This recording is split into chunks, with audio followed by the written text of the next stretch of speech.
students, in today's class we are going to do the part 2 of this lesson, and we are going to learn about lymphocytes, we are going to learn about blood platelets, and we are going to learn about the different types of blood group also. Okay.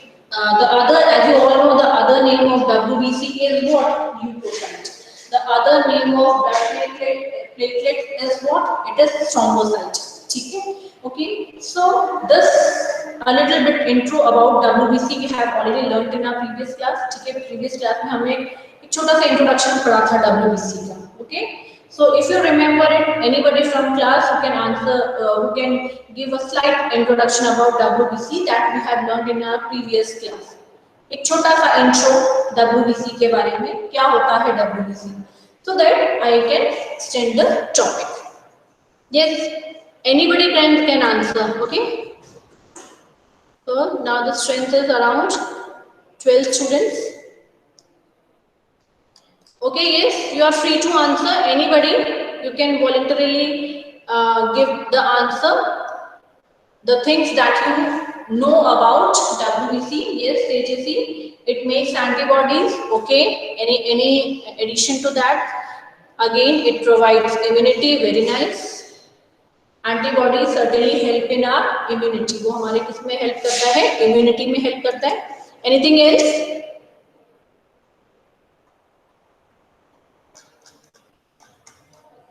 WBC are present in WBC कहाँ पे present होता है? WBC present होता है आपके blood में, ठीक है?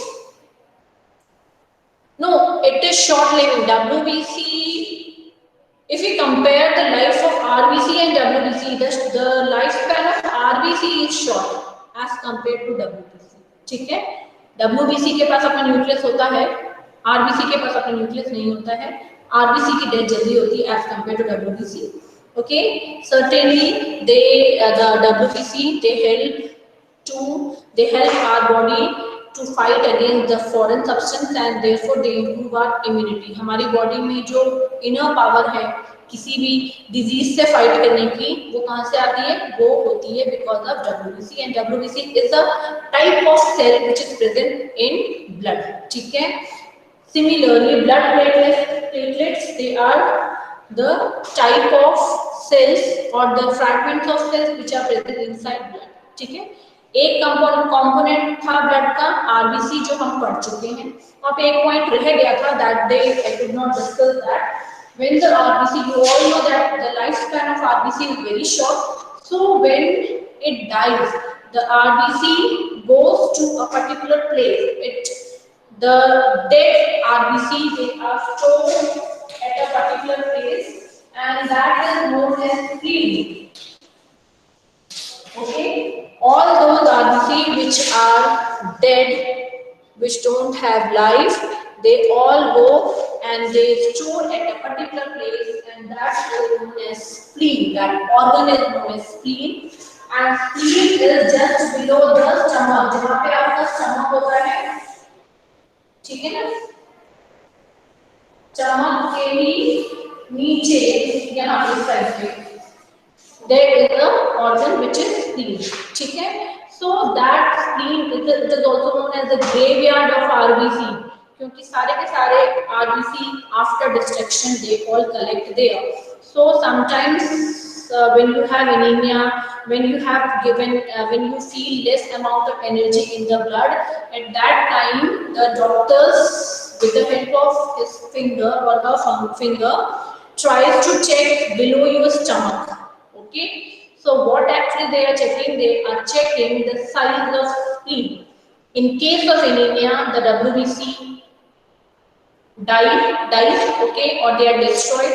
So all the RBC will be stored where? In the spleen. So the size of spleen increases at the time of anemia. So doctor checks the size of spleen. Okay, if the size of spleen is greater or more than the normal, they get a hint that the person is suffering from anemia. क्योंकि anaemia में जो normal RBC होती है उनकी death हो जाती है, वो सारे जाके कहाँ पे स्टोर होते हैं? स्प्लीन में. तो स्प्लीन का साइज क्या हो जाता है? वो बढ़ जाता है. ठीक है? Okay, now let us come to our topic. Leukocytes. Leukocytes are WBC. They are of basically two types. दो तरह के होते हैं, granulocytes and agranulocytes. ना ग्रैनुलर जो वर्ड है वो कहाँ से आया है? ग्रैनुलर वर्ड जो आया है वो आया है ग्रैन्यूल्स। ठीक है, कहाँ से आया है वर्ड? ग्रैन्यूल्स से। Granules are certain protein structures, protein substances. Okay, they are certain small substances which are present inside the WBC. When these granules are present in the WBC, they are known as granulocytes, and when the granules are absent, that are known as agranulocytes. ठीक है, so there are many types of WBC. WBC तो बहुत तरह के होते हैं, इनको broadly हमने क्लासिफाई किया है ग्रैनुलोसाइट्स है एग्रैनुलोसाइट्स। ठीक है, अब जो ग्रैनुलोसाइट्स और एग्रैनुलोसाइट्स को आप उसको कैसे बताओगे? So there is a staining technique. When they are stained, the granulocytes, since they have the grain, they have the granules in it. Granules क्या कहते हैं? किसी भी छोटे छोटे बॉल लाइक स्ट्रक्चर, कोई भी छोटे छोटे जो दाने होते हैं ना, ग्रेन टाइप स्ट्रक्चर को हम ग्रैन्यूल्स कहते हैं. ठीक है ना? So if WBC has that granule type of structure, they are definitely known as granulocytes, and because of presence of granulocytes, they take the stain. ठीक है, जब हम WBC को स्टेन करते हैं तो स्टेन करने के टाइम में क्या होता है कि ग्रैन्यूल्स के प्रेजेंस की वजह से WBC के जो ग्रैनुलोसाइट्स हैं स्टेन लेते हैं, they take a colour. Whereas the agranulocytes, it remains colorless. वो क्या हो जाता है? वो colorless हो जाता है. ठीक है? Why it remains colorless? Because it don't have any granules. तो इस तरह से हम granulocytes को और agranulocytes को दोनों को हम क्या कर सकते हैं? Differentiate कर सकते हैं, अलग-अलग कर सकते हैं. ठीक है? Now we will go on to the type of granulocytes. Granulocytes, they may be eosinophils, basophils and neutrophils. Okay, eosinophils ये बस एक तरह के granulocytes है, ज़्यादा आपको डिस्क्रिप्शन मिल जाना है. If they have their number, you can see the number from the book. Okay, so eosinophil, leukocyte or granulocyte helps in giving the body the allergic reaction. Okay, so if you remember in the last class we have learned about allergy कि एक हम unknown place में जाते हैं या एक ऐसी place में जाते हैं जहां पहले कभी नहीं गए, तो उससे क्या होता है? उससे हमारे बॉडी में कुछ चेंजेस हमारी बॉडी में आ सकते हैं. So that may be due to some type of allergy. ठीक है, सो to deal with the unknown substance or the foreign substance, our body form certain inflammation on the body, redness, itching, small red spots, okay, or certain swelling. So that is allergy. Okay, so that or vomiting or sneezing, that is all allergy. So for allergic reaction, eosinophils are responsible. ठीक है, eosinophils are present in lowest in number in WBC, and the neutrophils are present in highest in number. सबसे less amount of WBC होता है eosinophil और सबसे ज्यादा amount of WBC कौन सा होता है? neutrophils. ठीक है, ओके. eosinophils किस लिए हेल्प करता है? it gives the energy. ठीक है, now we come to basophils. Basophil helps in giving immunity by secreting, by forming, by releasing certain substances like histamine, serotonin and heparin. ठीक है, इन सब्सटेंसेस को basophil release करता है और ये सारे के सारे जो सब्सटेंसेस इन्फ्लेमेशन रिएक्शंस में हेल्प करते हैं, ये इन्फ्लेमेशन आपकी बॉडी में कॉज करते हैं. तो इससे क्या होता है? Your body gets a sign that something is wrong in the body. ठीक है, सो the basophil is responsible for the inflammatory reaction. Okay, and then what is left? Neutrophil is left. Neutrophil increases the immunity. Okay, and it is present in highest in number. सबसे ज्यादा क्या present होते हैं? कौन से तरह के WBC present होते हैं? सबसे ज्यादा न्यूट्रोफिल्स प्रेजेंट होते हैं. ठीक है, now the agranulocytes. Agranulocytes are the A granulocytes are the WBC which don't have granules, ठीक है? So they are of two types, lymphocytes and monocytes. Okay, so lymphocytes as its name is there, lympho means lymph आ रहा है वहाँ पे, ठीक है? तो ये बहुत सारे जो इस तरह के WBC होते हैं ये lymph में भी present होते हैं. So lymphocytes are present at both the places, in the blood also, in the lymph also. Okay, so this lymphocyte is what? It's a type of A granulocyte or it's a type of WBC, and it helps to provide immunity. Similarly, the other type of A granulocyte is monocyte. एक दूसरा तरह का एक और A granulocyte जिसे कहते हैं monocyte, and these both of these help in the phagocytic reaction. Okay, therefore they are phagocytes. इन्हें हम क्या कहते हैं? Phagocytes. Phagocytes मतलब कि अगर बाहर से कोई फॉरेन सब्सटेंस या फॉरेन एजेंट हमारे सेल्स में एंटर करने की कोशिश करता है, तो ये जो लिम्फोसाइट्स और मोनोसाइट्स है वो उसको एंगल्फ कर लेते हैं, खा लेते हैं, उसको डिस्ट्रॉय कर देते हैं. So that type of engulfing or destruction of the foreign particle by the WBC is known as phagocytosis. Okay, so phagocytosis ये जो cells हैं इनको हम क्या कहेंगे? Both lymphocytes and monocytes are known as phagocytes. उन्हें क्या कहेंगे हम? Phagocytes कहते हैं. ठीक है? Now if we see lymphocytes जो हैं दो तरह के होते हैं, B lymphocytes and T lymphocytes. ठीक है? Lymphocytes are of two types, B lymphocytes and T lymphocytes. ठीक है? BT. ये जो B और T lymphocytes हैं, they are special types of WBC cells, okay, which help in providing immunity to our body. हमारे body से bacteria के against, virus के अगेंस्ट या फंगस के अगेंस्ट हमारी बॉडी में जो इम्यूनिटी बढ़ाने का काम करते हैं वो B और T lymphocytes करते हैं. ठीक है? So this was all about what? This was all about WBC, right? Okay, and now we will move to the next topic that we'll cover today. Is the next type of cell or the fragment of cell which is present inside the blood, and that is the blood platelets, or that is thrombocytes. Okay, thrombocytes, as I have mentioned in the previous class, क्या होता है? Thrombocyte blood platelets का ही दूसरा नाम है, और ये इसमें हेल्प करता है, it helps in formation of blood clot. वो किस चीज में हेल्प करता है? ब्लड क्लॉट के फॉर्मेशन में हेल्प करता है. सो जहां पे भी इंजरी हुई है, सपोज दिस इज इंजर्ड और this is the cut part and blood is Ojing out, blood clot is formed at this particular place. इस पर्टिकुलर प्लेस पे ब्लड क्लॉट बन जाता है, therefore the blood will not come out. Blood जो है वो अंदर से बाहर की तरफ नहीं आता है, it is stopped at the place of blood clot. So this happens by the blood platelets. Okay, but for this there is a mechanism for blood clot formation. So let us study the mechanism और blood clot. ये blood clot जो है, blood clot formation ऐसे नहीं हो जाती है, उसके लिए एक मैकेनिज्म है. ठीक है? Okay, so let us see this.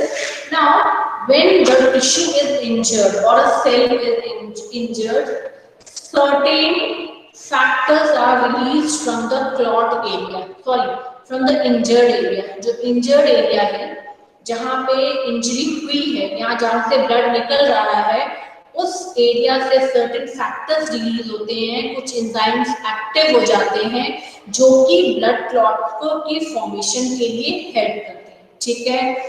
Blood clot का ही दूसरा नाम स्कम है, मतलब कि जहां पे इंजरी हुई है वहां पे, सपोज करो अभी आपको छोटा सा कट लगा, if you just wait for 10 minutes, you will find a very thin, dark red type of very thin flap-like structure has formed over the injury. So that is known as the blood clot. The other name for it is scum.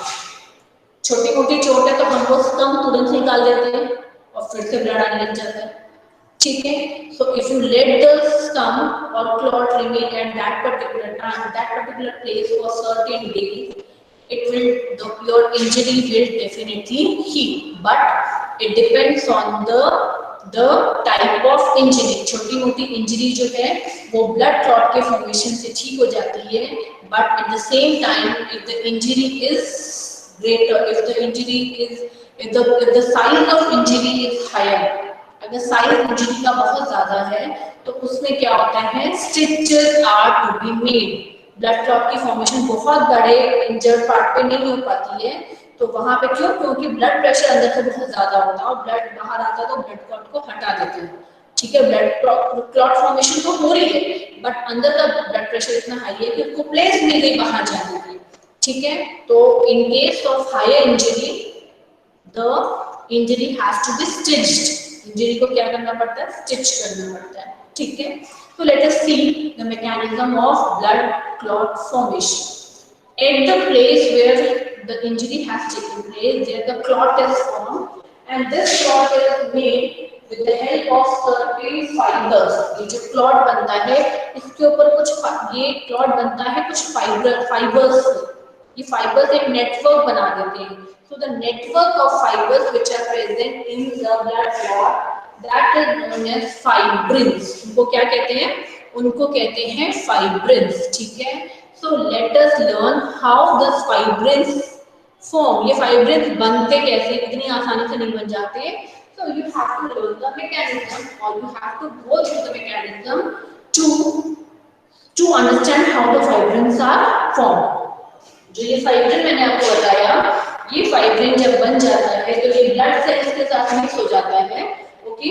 तो जो blood पीछे से आ रहा है, fibrin की formation हो गई है, सो इन दोनों को मिला के क्या बन जाता है, ब्लड क्लॉट।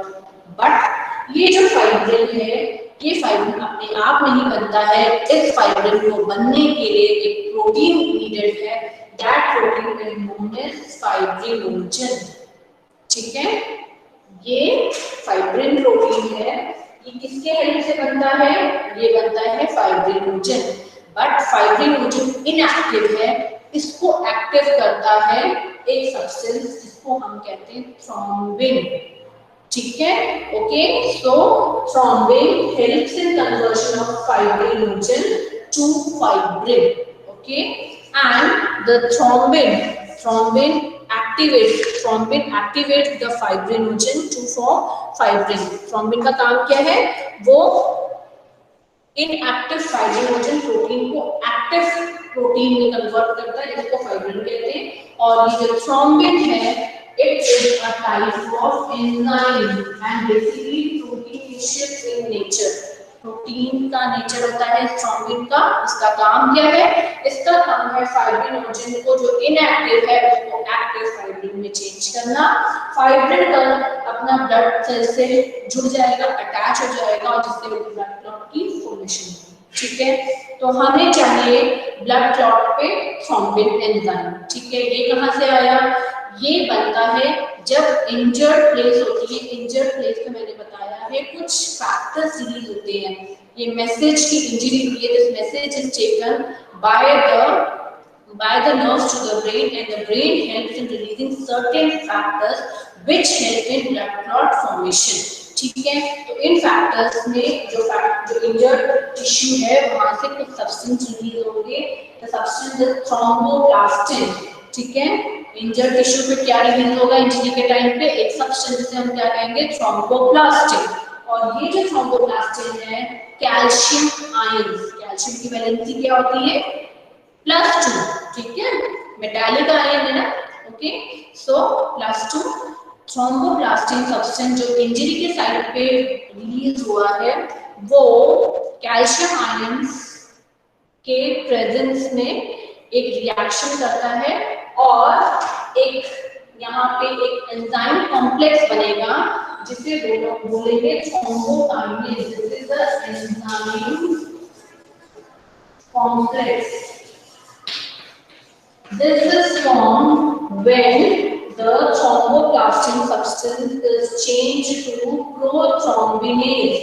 ओके, ये जो थ्रोम्बोप्लास्टिन सब्सटेंस है ये चेंज होगा एक एंजाइम में, ये एक एंजाइम की फॉर्मेशन में हेल्प करेगा, जिसे क्या कहेंगे प्रोथ्रोम्बोकाइनेज। और ये जो प्रोथ्रोम्बोकाइनेज है ये एंजाइम एक कॉम्प्लेक्स बनाएगा, एंजाइम को सब्सटेंस के साथ मिल के एक कॉम्प्लेक्स बनेगा। जब एंजाइम सबस्ट्रेट के साथ मिक्स हो जाता है तो क्या बनता है, एंजाइम सबस्ट्रेट कॉम्प्लेक्स। ठीक है, तो ये जो प्रोथ्रोम्बिनेज है ये कुछ सब्सटेंसेस के साथ मिक्स होके एक कॉम्प्लेक्स बनाएगा विच इज थ्रोम्बोकाइनेज। ठीक है, अब ये जो कॉम्प्लेक्स बना है ये आगे रिएक्शन करेगा और इन रिएक्शन भी क्या करेगा कि जो हिपैरिन है उसको इनएक्टिवेट कर देगा। अभी हिपैरिन क्या चीज होती है, हिपैरिन इज द एंटी कोआगुलेट, एंटीकोआगुलेट। जो हिपैरिन है वो एक एंटीकोआगुलेट है। इसका मतलब कोआगुलेशन क्या होता है, coagulation is the agglutination of blood, मतलब ब्लड का जमना। ठीक है, ब्लड के जमने को हम ब्लड एगल्टिनेशन कहते हैं। ठीक है, ब्लड ताकि जमे नहीं इसीलिए हमारे बॉडी में एक सब्सटेंस हमेशा एक्टिव रहता है जिसे क्या कहते हैं, हिपैरिन। ओके, तो ये जो हिपैरिन है, दिस हिपैरिन इज व्हाट, एंटीकोआगुलेट, मतलब कि ये ब्लड को क्या नहीं करने देता है, ये ब्लड को कोआगुलेट नहीं होने देता, मतलब ब्लड को फ्लो हमेशा रहता है। ये बात समझो, हिपैरिन एक एंटीकोआगुलेट है जो कि ब्लड को हमेशा फ्लोइंग कंडीशन में रखता है, कुछ जमने नहीं देता। ठीक है, तो हमें तो ब्लड को जमाना है तभी तो ब्लड क्लॉट बनेगा। इसी वजह से हिपैरिन को क्या करना पड़ता है, इनएक्टिवेट करना पड़ेगा, उसकी एक्टिविटी को कम करना पड़ता है। तो हिपैरिन को इनएक्टिवेट करने के लिए कौन सा एंजाइम कॉम्प्लेक्स चाहिए, थ्रोम्बोकाइनेज एंजाइम कॉम्प्लेक्स चाहिए, जो कि किससे बना है, कौन से एंजाइम से, प्रोथ्रोम्बिनेज एंजाइम से बना है। ठीक है, so now your heparin is inactivated. Okay, therefore the coagulation can take place and this enzyme catalyzes the reaction. So what is formed, prothrombin type of protein is formed and this protein prothrombin it combines with calcium ion to form thrombin. Okay, ये जो prothrombin है ये calcium ion के presence में एक और enzyme बनाएगा जिसको कहेंगे थ्रोम्बिन एंजाइम। और ये थ्रोम्बिन एंजाइम है ये क्या कैटेलाइज करेगा, ये रिएक्शन कैटेलाइज करेगा जिसमें inactive fibrinogen is converted to active fibrin. Fibrin क्या हुए, रेशे हुए। ठीक है, फाइबर्स हुए, ये फाइबर्स वहां पे बनेंगे, उसके बीच में जाके ब्लड ये सेल्स एंटांगल हो जाएंगे और हमारा क्या बनेगा, ब्लड क्लॉट की फॉर्मेशन होगी। ठीक है, so this was all about how the blood platelets help in formation of blood clot. Okay, so this was the mechanism. यहाँ पे किसी को ये mechanism of blood clot formation नहीं समझ में आया तो अभी पूछ लो, नहीं तो I will move to the next topic that we are going to learn today, that is the blood group. Okay.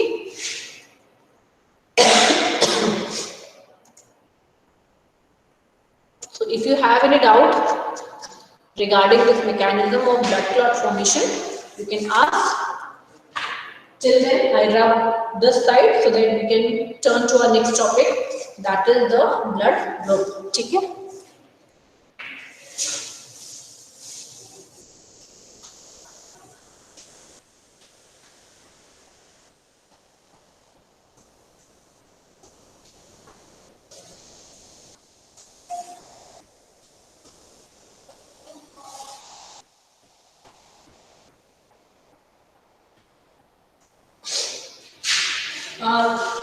Students, you have to open your page number 280. 280 page for learning the different blood groups, and I know that you have a little bit knowledge about the blood groups. Blood groups के बारे में आपने already पढ़ा हुआ है 10th में, तो हम थोड़ा सा फटाफट करेंगे, ठीक है?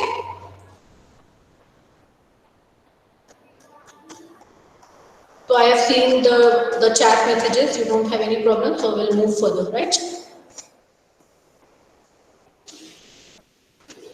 So the next topic is blood group. It's an interesting topic. So students, we are going to learn about the different blood groups which are present in the human body. Okay, the human body blood group. It is due to the presence of two types of antigens which are known as antigen A and antigen B. ठीक है, ये जो human blood group है ये दो तरह के antigen से बनता है. एंटीजन, ओके, एंटीजन कौन से होते हैं? Antigen A and antigen B. ठीक है, and on the basis of these antigens the blood groups are named. If you see the location of these antigens are present over the RBC or the red blood cell. Red blood cell के ऊपर छोटे छोटे से antigen present होते हैं जिनका नाम antigen ए या एंटीजन बी होता है. ठीक है, अगर एंटीजन ए प्रेजेंट है तो हम ब्लड ग्रुप को क्या बोलेंगे? ब्लड ग्रुप ए. अगर एंटीजन बी प्रेजेंट है तो हम ब्लड ग्रुप को क्या कहेंगे? Your blood group is B. And if both antigens A and B are present then we will call the blood group as A and B. And in case when both the antigens are not present in our blood, then we will call the blood group as the O blood group. ठीक है, तो सारे अभी हमने देखे कि जो blood group होते हैं उनका नाम होता है उनके एंटीजेंस पे. ए बी, ए बी, ए जब ए एंटीजन प्रेजेंट है, बी जब बी एंटीजन प्रेजेंट है, ए बी जब दोनों एंटीजन ए और बी प्रेजेंट है, और ओ जब कोई भी एंटीजन प्रेजेंट नहीं है. ठीक है, so now I am it is the same this table which is in your book. जो आपके बुक में जो टेबल है,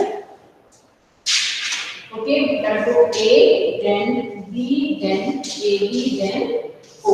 ठीक है, तो अब आपको यहाँ से एंटीजन बताने हैं, राइट?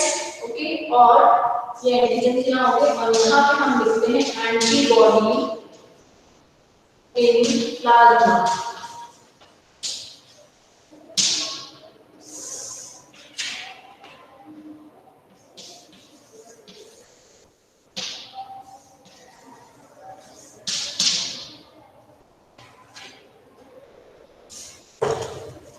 अब देखो यहाँ पे आपका ब्लड ग्रुप ए है, मतलब एंटीजन कौन सा प्रेजेंट होगा? Now you will say the answer.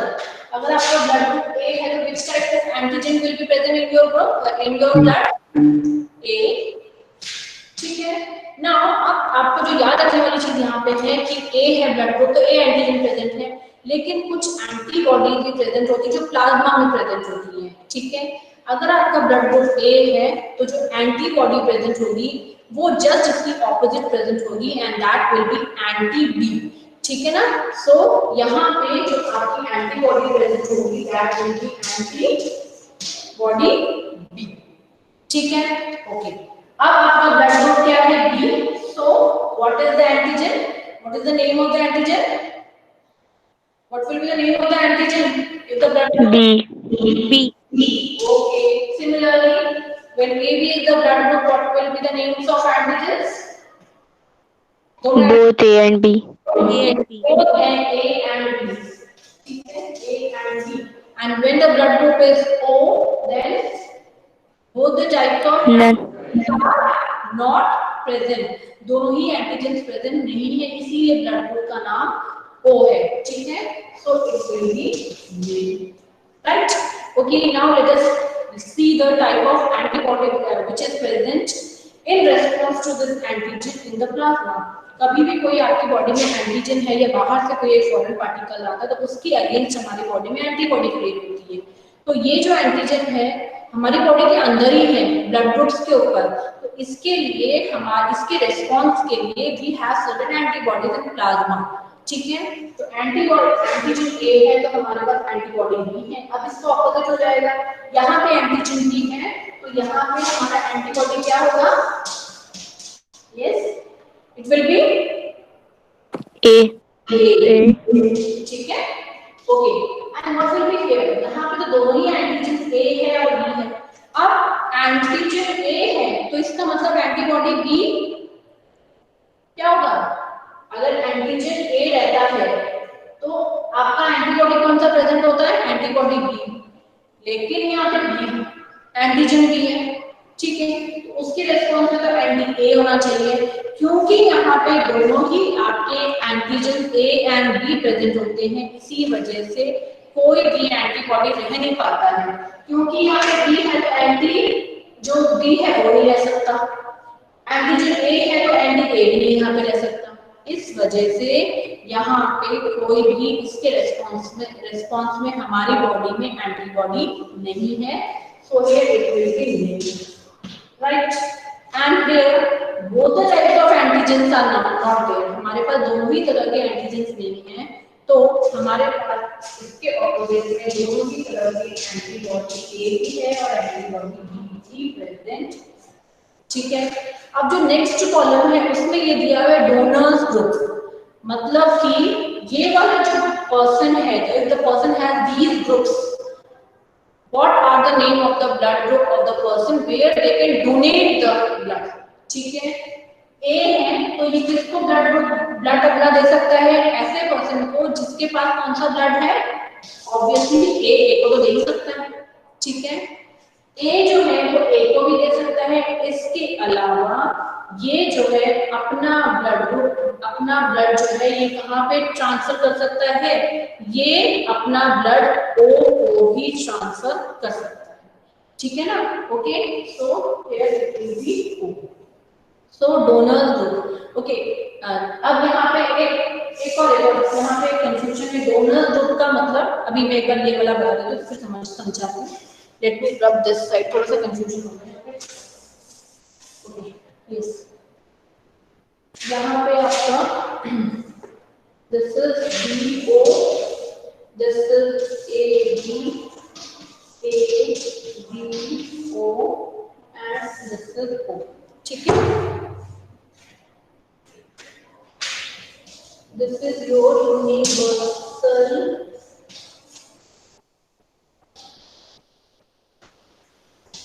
Donor, ठीक है। ये आपका यूनिवर्सल डोनर हुआ, और ये वाले जो चार हैं, should I rub this side?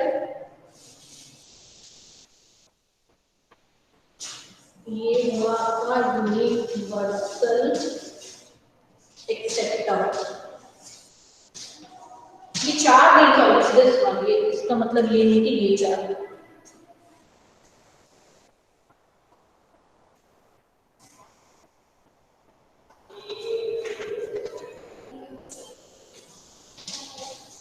एक बार आप इन दोनों को समझो तो प्रॉब्लम समझ में आ जाएगी, ठीक है।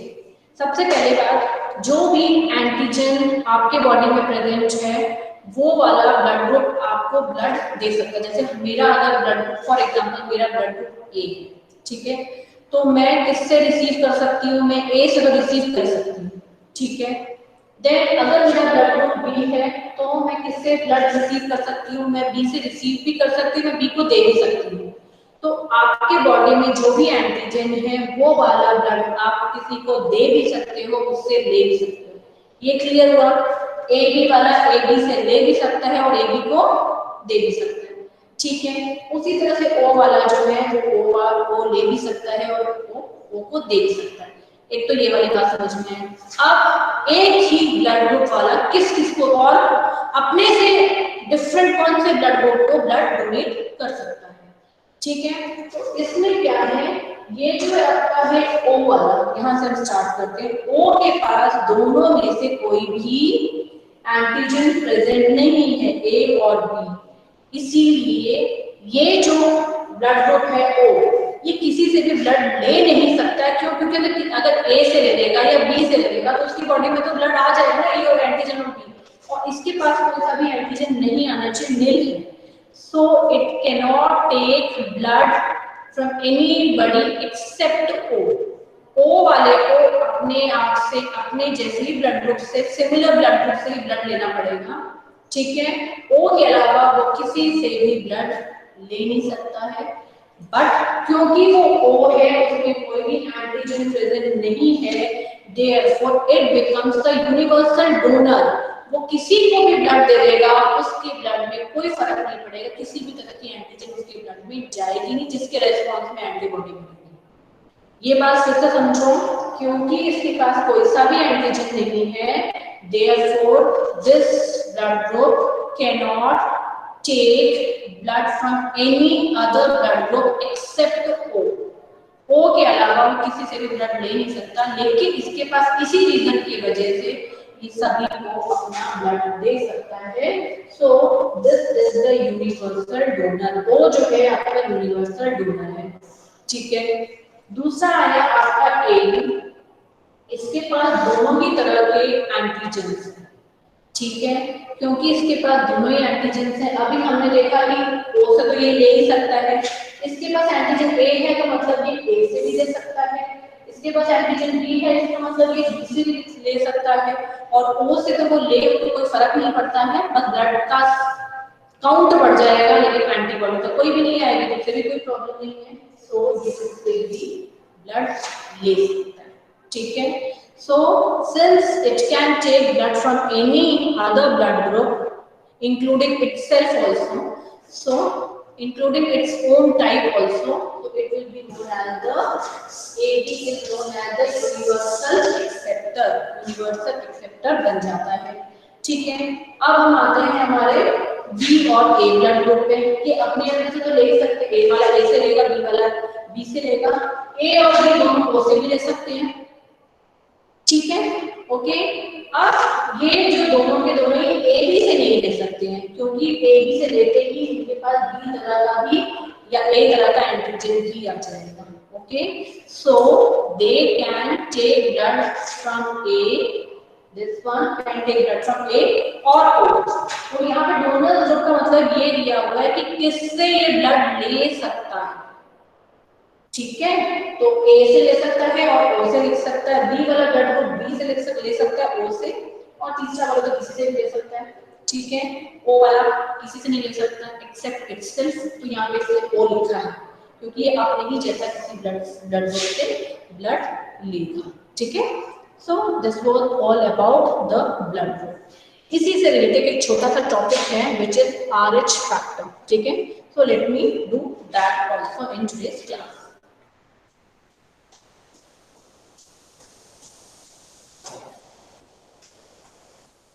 And this is very important. The next topic that we are going to learn in today's class is very important, and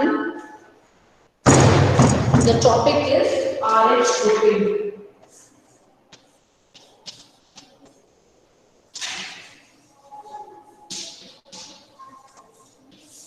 Okay, and यहाँ पे एक बहुत ही अच्छी एक डिजीज का नाम लिखा है एराइथ्रो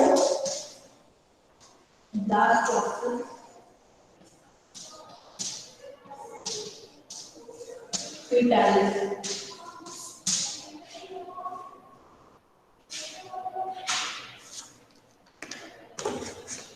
ये students, so should we learn this?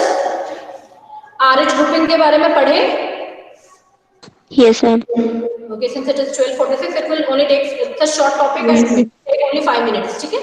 5 minute में we'll do this RH grouping, right?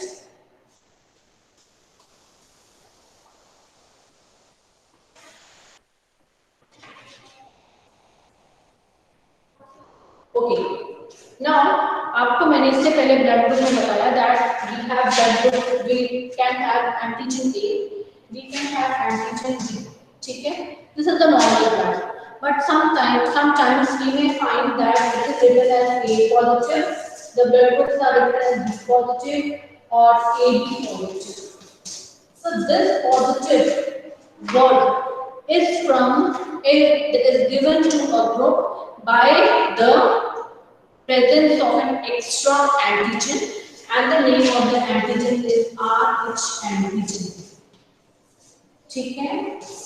In addition to A and B antigens, our body may have another type of antigen which is RH antigen. हमारी body में A antigen हो सकता है, B हो सकता है, दोनों हो सकते हैं, दोनों नहीं भी हो सकते हैं।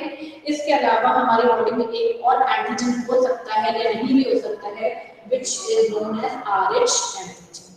So what is the effect of this Rh antigen on the blood group? When this is present in the blood, our blood group becomes positive.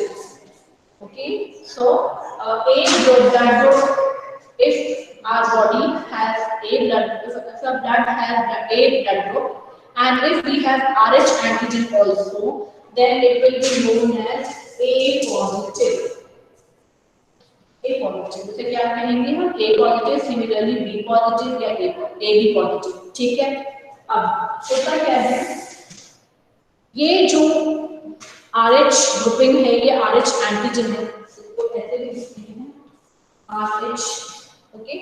सो ये this RH antigen, it is similar to the antigen which is present in rhesus monkey। एक तरह का monkey की variety है rhesus monkey, उसकी body के अंदर भी एक एंटीजन मिला है, वो एंटीजन और RH एंटीजन सिमिलर होते हैं, इसीलिए वहां से इसका नाम RH एंटीजन रखा गया है, ठीक है ना। एक केस दिया है आपके बुक में, suppose case that the father is RH positive, okay, the mother is RH negative, okay. Then after the crossing of the gametes, the child which is formed, suppose the child, इसमें तो combination अलग अलग होंगे ना, ठीक है, जैसे आपने जेनेटिक्स में पढ़े थे, the child can be RH positive, the child can be RH negative, ठीक है। Now if the child is RH positive, child क्या है, child है, एक पॉसिबिलिटी हम पढ़ रहे हैं कि जो चाइल्ड है वो RH पॉजिटिव है, the possibility can be the child can be RH negative, ठीक है।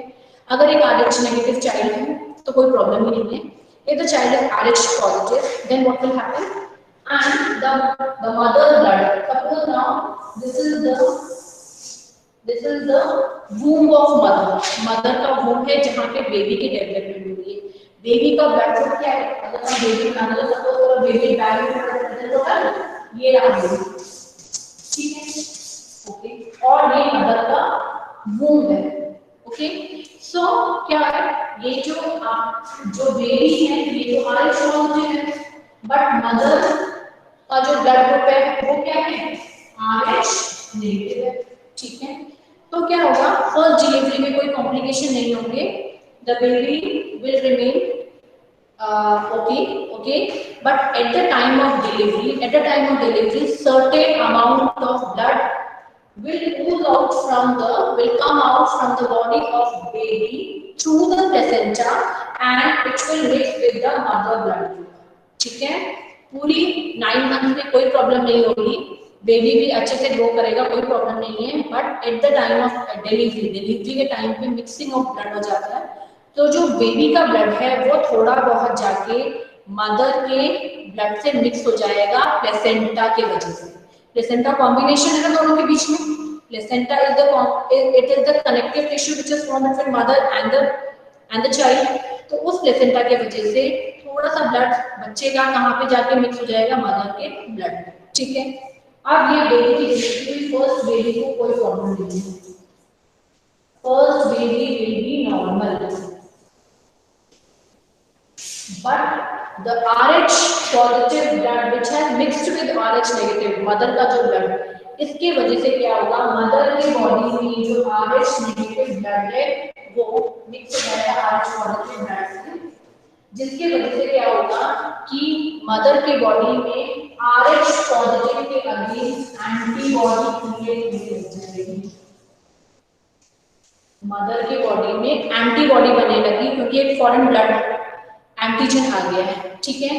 तो मदर के बॉडी में तो एंटीबॉडी बन गई।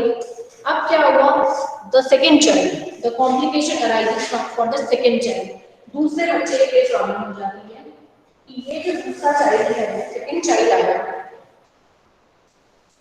If the child is normal also, मतलब वो RH नेगेटिव है, then also the child will face problem, why, because certain antibodies are present in the mother's body which will destroy the child. वो child को destroy कर देगी.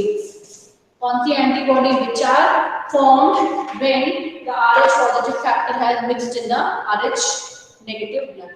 ठीक है, तो ये जो एंटीबॉडी है, ये एंटीबॉडी जो नेक्स्ट बेबी बनेगा मदर के रूम में, उसको डिस्ट्रॉय कर देगा. And this disease, this particular condition is known as erythroblastosis fetalis.